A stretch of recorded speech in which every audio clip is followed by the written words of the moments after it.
नमस्कार, स्वागत है आपका। आप देख रहे हैं नापाक। मैं हूं आपके साथ विवेक शांडिल्य। नापाक वो मंच जहां पाकिस्तान के हर झूठ, पाकिस्तान के फरेब, पाकिस्तान की जालसाजी का पर्दाफाश किया जाता है। हम बताते हैं आपको पड़ोसी मुल्क के डीएनए के बारे में, पड़ोसी मुल्क के असलियत के बारे में, पड़ोसी मुल्क की हर चाल के बारे में।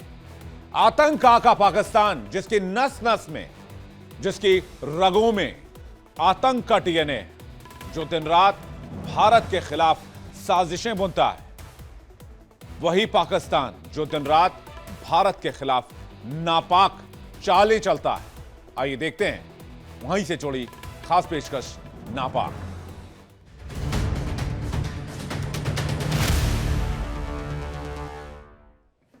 आतंक का पाकिस्तान, जहां इजराइल का नाम भर लेते ही सड़कों पर आग लग जाती है। पिछले 2 दिनों से मुल्क का ऐसा हाल है जैसे किसी ने बारूद की ढेर पर माचिस लगा दी। लाहौर, कराची, फैसलाबाद, हर शहर हिंसा की आग में झुलस रहा है। वजह इजराइल है। दरअसल इजराइल और गाजा के बीच पीस डील को पाकिस्तान ने सपोर्ट कर दिया, लेकिन वहां एक संस्था है, तहरीके लब्बैक पाकिस्तान, जिसे टीएलपी के नाम से जाना जाता है। टीएलपी और उसका कट्टर नेता साद रिजवी, जैसे ही उनको इस पीस डील के बारे में जानकारी मिली और जैसे ही पता चला कि पाकिस्तान ने भी इसे सपोर्ट किया है, वैसे ही पूरे पाकिस्तान में आग जलने लगी। पाकिस्तान में एक तरह से सिविल वॉर की स्थिति आ गई, गृह युद्ध की स्थिति छिड़ गई और जगह जगह प्रदर्शन होने लगे। पुलिस ने इसके बाद साद रिजवी को गिरफ्तार करने की कोशिश की तो पूरे पाकिस्तान में नारेबाजी, गोलियां, आगजनी शुरू हो गई। आज हम बताएंगे इजराइल का नाम सुनते ही कैसे पाकिस्तान सुलगने लगा है और उसके भीतर की सियासी दरारें दिखने लगी है।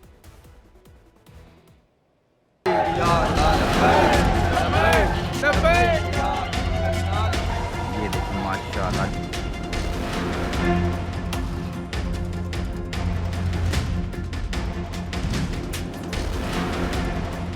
सब कुछ तब शुरू हुआ जब पाकिस्तान पुलिस ने लाहौर में तहरीके लब्बैक पाकिस्तान के मुख्यालय पर रेड मार दी।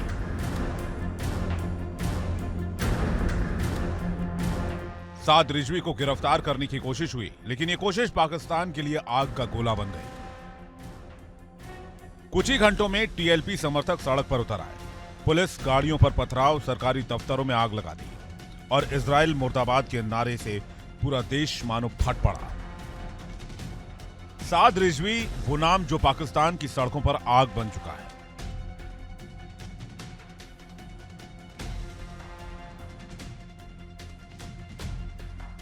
दो 2020 में साद ने अपने पिता खालिद रिजवी की मौत के बाद उसने तहरीके लब्बैक पाकिस्तान की कमान संभाली। तब से उसने पाकिस्तान के कट्टर इस्लामिक तबके को एकजुट किया। नारे के नाम पर, नाम रसूल पर जान भी कुर्बान। रिजवी ने फ्रांस और इजराइल के खिलाफ लगातार जहर उगला। फ्रेंच एम्बेसी बंद करने की मांग हो या इजराइल से किसी भी तरह के रिश्ते का विरोध, साद रिजवी और टीएलपी ने हर बार पाकिस्तान सरकार को झुकने पर मजबूर किया। दरअसल पाकिस्तान में इजराइल का नाम सिर्फ एक मुल्क का नाम नहीं है, बल्कि एक मुद्दा है। तहरीके लब्बैक जैसी कट्टर पार्टियां इजराइल का नाम लेकर लोगों की धार्मिक भावनाओं को भड़काती हैं, और इस बार भी यही हुआ। प्रदर्शनकारियों ने सड़कों पर उतरकर पाकिस्तान सरकार का इस बात के लिए विरोध किया कि उसने अमेरिकी राष्ट्रपति डोनाल्ड ट्रंप के गाजा प्लान का समर्थन किया है। इस दौरान टीएलपी वर्कर्स ने पीएम शहबाज शरीफ और फील्ड मार्शल असीम मुनीर के खिलाफ नारेबाजी की, जिसके बाद पुलिस ने आंसू गैस के गोले दागे और लाठीचार्ज भी किया। रिपोर्ट्स के अनुसार लाहौर में जामिया मस्जिद रहमत लिल आलमीन के बाहर जोरदार हिंसा हुई। जुमे की नमाज के लिए आ रहे नमाजियों पर पंजाब पुलिस ने कथित तौर पर गोलीबारी की। इस गोलीबारी में दर्जनों टीएलपी कार्यकर्ता घायल हो गए। इस टकराव के बाद शहर में तनाव और बढ़ गया, जिससे टीएलपी समर्थक भड़क गए। सोशल मीडिया पर सामने आए वीडियो में प्रदर्शनकारी टीयर गैस शेल और गोलियों के खोखे दिखाते नजर आए। इस हिंसा की शुरुआत उस वक्त हुई जब टीएलपी ने 8 अक्टूबर को इजराइल के खिलाफ हिंसक प्रदर्शन का ऐलान कर दिया और उसके समर्थक सड़कों पर हिंसा करने लगे। हैरान करने वाली बात यह है कि इजराइल और हमास के बीच युद्ध विराम हुआ है। हमास ने राष्ट्रपति डोनाल्ड ट्रंप के युद्ध विराम प्रस्ताव को स्वीकार किया है, लेकिन तहरीके लब्बैक इस युद्ध विराम को खारिज करते हुए पाकिस्तान में प्रदर्शन कर रहा है। इस्लामाबाद को सुरक्षित रखने के लिए भारी फोर्स तैनात कर दी गई है। हर रास्ते को सील कर दिया गया है। संसद, रोड, रेड जोन, एयरपोर्ट, हर जगह आर्मी तैनात कर दी गई है। सरकार को डर है कि कहीं ये आग राजधानी तक ना पहुंच जाए और इसलिए कराची से लेकर लाहौर तक नेट सर्विस बंद कर दी गई है। सड़कों पर बख्तरबंद गाड़ियां हैं और कर्फ्यू जैसे हालात हैं। आपको बता दें कि टीएलपी पाकिस्तान का कट्टरपंथी संगठन है, जिसका संस्थापक खादिम हुसैन रिजवी था। खादिम वही शख्स था जिसने सर तन से जुदा का नारा दिया था। 2011 में सलमान तासीर की हत्या के बाद रिजवी ने हत्यारे मुमताज कादरी को गाजी की उपाधि दी थी। हजारों लोगों के साथ जुलूस निकालकर सर तन से जुदा का नारा पूरे पाकिस्तान में फैला दिया था। तब से यह नारा पाकिस्तान में मजहबी उन्माद का प्रतीक बन गया है, जो अब अन्य दक्षिण एशियाई देशों में भी फैल चुका है। सर तन से जुदा के नारे को पाकिस्तानी इस्लामी समूहों ने इतना भड़काया कि अब ये ईश निंदा कानून और धार्मिक हिंसा का खतरनाक हिस्सा बन चुका है। साथ रिजवी की गिरफ्तारी और सड़क पर हो रहे हिंसक प्रदर्शन से फिर से साबित होता है कि पाकिस्तान ने जिस आतंकवाद की आग लगाई, अब वो उसी की ताप में झुलस रहा है। जिस नारे को उसने कभी राजनीतिक फायदे के लिए बढ़ावा दिया था, वही अब उसके लिए सिरदर्द बन चुका है। धार्मिक संगठनों की पकड़ इतनी मजबूत है कि कोई भी सरकार इन्हें खुलकर चुनौती नहीं दे पाती। अंतर्राष्ट्रीय मंच पर आतंकवाद और कट्टरता से लड़ने का दावा करने वाला पाकिस्तान इन्हीं ताकतों का कैदी बन चुका है।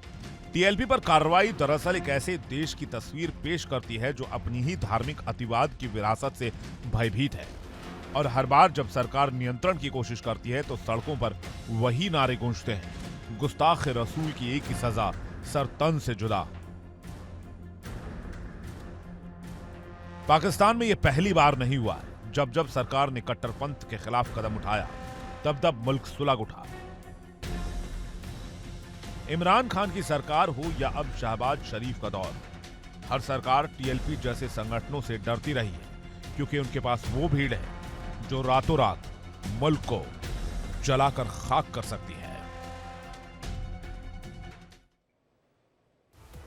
आंखों का तारा होना, ये मुहावरा सुना आपने? इसका मतलब होता है लाडला होना। दुनिया भर के आतंकियों को पनाह देने वाला पाकिस्तान इन दिनों अमेरिका की आंखों का तारा है।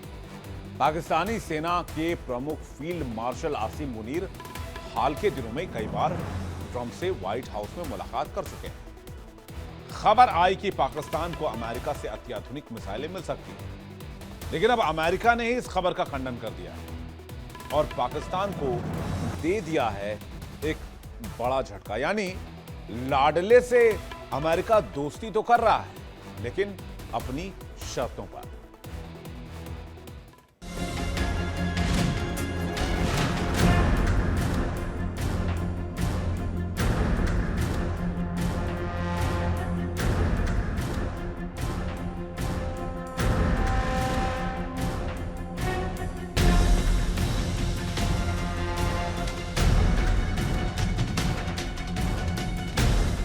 पाकिस्तान ने अमेरिकी राष्ट्रपति डोनाल्ड ट्रंप की चापलूसी करने में कोई कोर कसर नहीं छोड़ी।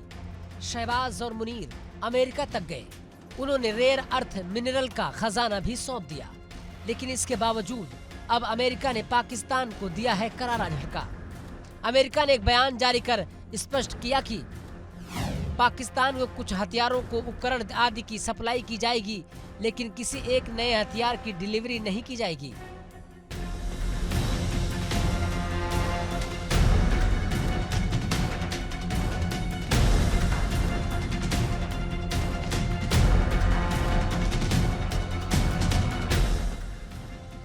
दरअसल मीडिया में ऐसी रिपोर्ट्स चल रही थी कि अमेरिका पाकिस्तान को आधुनिक एडवांस मिसाइल देगा।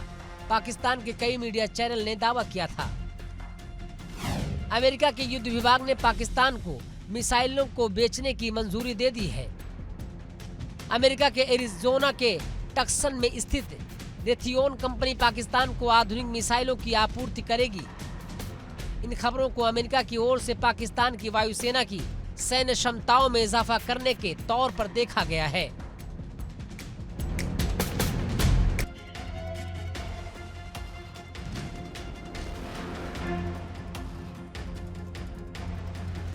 लेकिन अब अमेरिका ने साफ कर दिया कि उसकी ऐसी कोई योजना नहीं है। पाकिस्तान को साल 2007 में अमेरिका से 700 मिसाइलें मिल चुकी हैं, जो पाकिस्तान ने अपने F-16 लड़ाकू विमानों के लिए खरीदी थी। ये उस समय हवा से हवा में मार करने वाली मिसाइलों का सबसे बड़ा अंतर्राष्ट्रीय ऑर्डर था। और नई डील की बात ऐसे समय उठी जब पाकिस्तान के पीएम शहबाज शरीफ और पाकिस्तानी सेना के प्रमुख आसिम मुनीर ने सितंबर में व्हाइट हाउस में अमेरिकी राष्ट्रपति डोनाल्ड ट्रंप से मुलाकात की थी। इस मुलाकात के बाद पाकिस्तान फूले नहीं समा रहा था, लेकिन अमेरिका ने उसे ऐसा झटका दिया कि वो जमीन पर आ गिरा। जिस मिसाइल को पाने के लिए पाकिस्तान छटपटा रहा है वो बेहद खास है। हवा से हवा में मार करने वाली घातक मिसाइल है। इस मिसाइल की खासियत यह है कि इसमें टारगेट को लॉक किया जा सकता है। मतलब यह कि मिसाइल अपने टारगेट को खत्म करके ही दम लेती है। इसे ह्यूजेस एयरक्राफ्ट कंपनी या रिथियोन कंपनी मिलकर बनाती है। इस मिसाइल की लंबाई 143.9 इंच यानी कि 366 सेंटीमीटर और वजन 150.75 किलोग्राम होता है। यह हवा से हवा में 20 मील तक मार करने की क्षमता रखती है। यह मिसाइल सुपरसोनिक गति से टारगेट की ओर बढ़ती है और पलक झपकते ही अपने लक्ष्य को तबाह कर देती है। सितंबर 1991 से ही अमेरिका सेना में शामिल कर ली गई थी।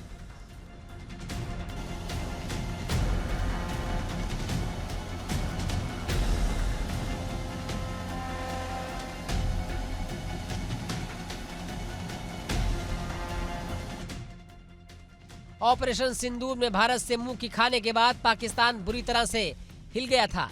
यही वजह है कि उसने न केवल सीजफायर का फैसला किया बल्कि भारत की ही शर्त पर मानने पर मजबूर हुआ। हालांकि इस हार का असर पड़ोसी मुल्क पर ऐसा हुआ कि उसने अमेरिकी राष्ट्रपति ट्रंप पर डोरे डालना शुरू कर दिया। पाकिस्तान की सरकार यूएस प्रशासन के सामने पूरी तरह से झुक गई है।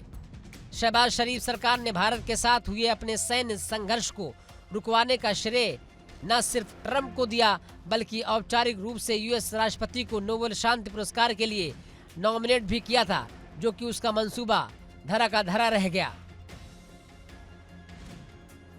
लेकिन बावजूद इसे अमेरिका ने पाकिस्तान को मिसाइल देने से इनकार कर दिया। ये सब कुछ ऐसे वक्त में हुआ जब पीएम मोदी ने ट्रंप से सीधी बात की है। टैरिफ को लेकर घमासान और अमेरिका से तनावपूर्ण संबंधों के बीच पीएम नरेंद्र मोदी ने यूएस राष्ट्रपति से फोन पर बात की। शांति योजना के पहले फेज की सफलता पर अमेरिकी राष्ट्रपति को बधाई दी। पीएम मोदी की इस फोन कॉल का बड़ा कूटनीतिक असर साफ नजर आ रहा है, जो पाकिस्तान के लिए किसी तगड़े झटके से कम नहीं था। दरअसल पीएम नरेंद्र मोदी और ट्रंप के बीच हुई बातचीत अगले ही दिन अमेरिका ने आतंक के गढ़ पाकिस्तान को जोर का झटका देते हुए उसके मिसाइल लेने का सपना चकनाचूर कर दिया। Bureau report, India daily.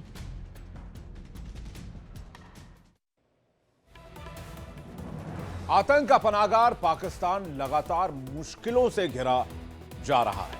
एक और भारत पाकिस्तान में बैठे आतंकियों को निशाने पर ले रहा है, तो वहीं पाकिस्तान की सेना पर उसी के देश में लगातार हमले हो रहे हैं। बलूच लिबरेशन आर्मी यानी बीएलए ने पाकिस्तान की सेना को मौत के घाट उतारने में कोई कसर नहीं छोड़ी है। लेकिन बलूच लिबरेशन आर्मी और पाकिस्तानी सेना आखिर लड़ क्यों रही है? आखिर बलूचिस्तान पाकिस्तान से अलग क्यों होना चाहता है? शायद आपको ना पता हो, पाकिस्तान के लोग भी यही चाह रहे हैं कि बलूचों का हल निकाला जाना चाहिए। लेकिन पाकिस्तान की आर्मी और पाकिस्तान के हुक्मरानों को यह बात समझ नहीं आ रही।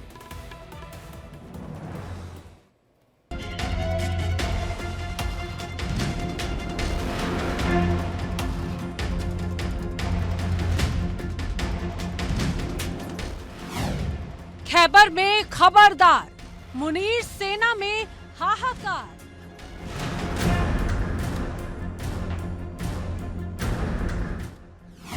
बलूचों के हमले से बिलबिलाया पाकिस्तान।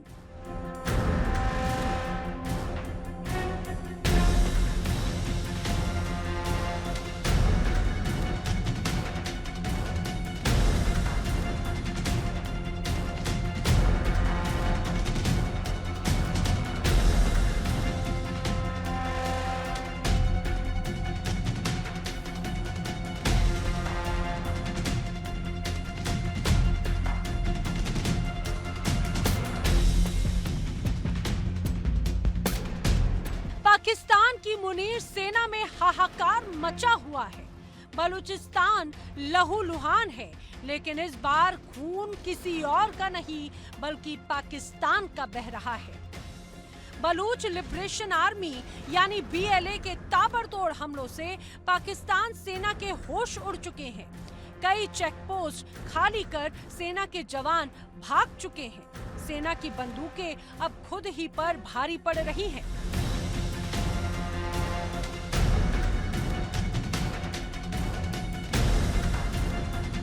जिस पाकिस्तान ने दशकों तक आतंकवाद को रणनीतिक गहराई बताया, आज उसी आतंकवाद का जहर उसकी नसों में उतर चुका है।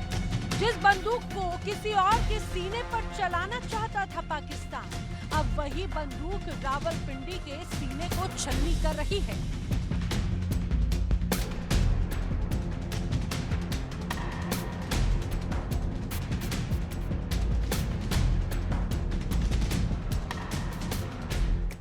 आज पाकिस्तान एक वॉर जोन बन चुका है। हर सुबह किसी हमले से होती है और हर शाम किसी जनाजे से। जिस आतंक को पाकिस्तान ने टूल बनाया था, वो अब उसकी तबाही बन चुका है। अब बहुत देर हो चुकी है, क्योंकि जिन आतंकियों को पाकिस्तान एसेट कहता था, वही अब पाकिस्तान की नींव उखाड़ने में लगे हैं।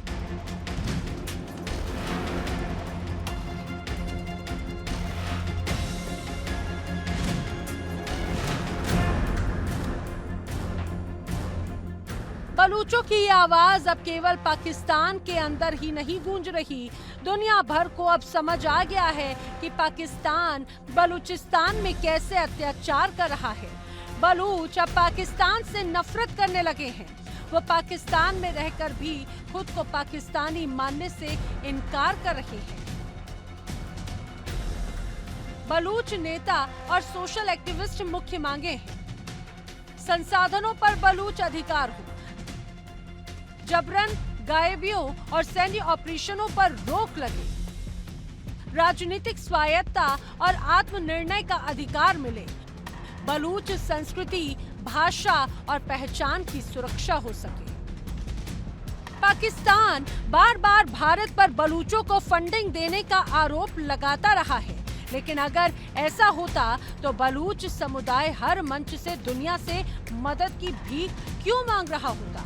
बलूच आज भी अंतर्राष्ट्रीय मंचों से गुहार लगा रहा है। ये दिखाता है कि पाकिस्तान के दावों में कोई दम नहीं। इसी के साथ खास पेशकश पर फिलहाल इतना ही। वक्त एक ब्रेक का है, लेकिन ब्रेक में जाने से पहले आपको बता दें, इंडिया डेली अब आपके स्मार्ट टीवी पर मौजूद है। इंडिया डेली 24/7 अब आप देख सकते हैं अपनी स्मार्ट टीवी पर लाइव और लगातार।